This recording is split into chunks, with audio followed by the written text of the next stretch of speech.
प्रभु आप लोगों के साथ हो और आपकी आत्मा के साथ। संत लूकस के अनुसार पवित्र सुसमाचार। हे प्रभु तेरी महिमा हो। कुछ लोग बड़े आत्मविश्वास के साथ अपने को धर्मी मानते और दूसरों को तुच्छ समझते थे। ईसा ने ऐसे लोगों के लिए यह दृष्टांत सुनाया। दो मनुष्य प्रार्थना करने मंदिर गए, एक फरीसी और दूसरा नाकेदार।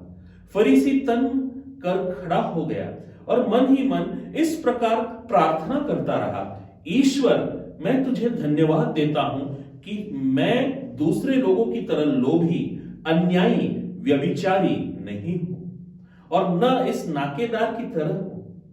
मैं सप्ताह में 2 बार उपवास करता हूं और अपनी सारी आय का दशमांश चुका देता हूं। नाकेदार कुछ दूरी पर खड़ा रहा, उसे स्वर्ग की ओर आंखें उठाने तक का साहस नहीं हो रहा था।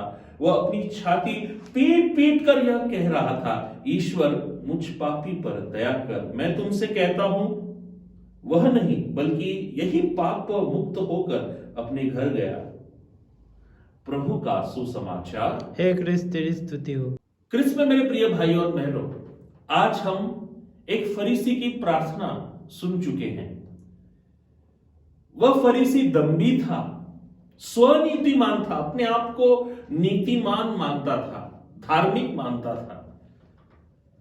उसका हृदय इतना कठोर हो चुका था कि उसको पश्चाताप की आवश्यकता नहीं थी। पश्चाताप की भावना, प्रायश्चित की भावना उसके मन में नहीं थी।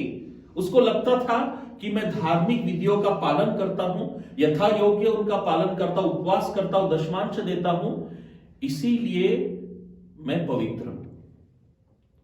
उसका हृदय कठोर हो चुका था कि इतना कठोर हो चुका था कि पश्चाताप का प्रकाश, पश्चाताप का जो जीवन जल है, प्रायश्चित का जीवन जल है, उसे प्राप्त करने में उसका हृदय असफल हो चुका था।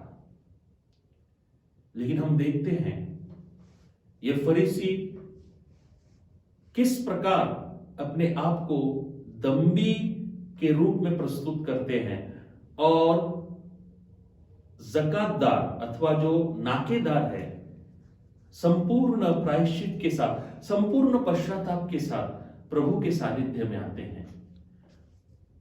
अच्छे पाप स्वीकार का सबसे पहला पड़ाव है उत्तम रीति से, उत्तम रूप से पश्चाताप करना, प्रायश्चित करना। तो आइए हम प्रायश्चित काल में हैं और प्रभु से प्रार्थना करें, हे प्रभु मुझे इस प्रायश्चित काल में अच्छे तरीके से पश्चाताप करने की कृपा दे, पाप स्वीकार करने की कृपा दे। आमीन।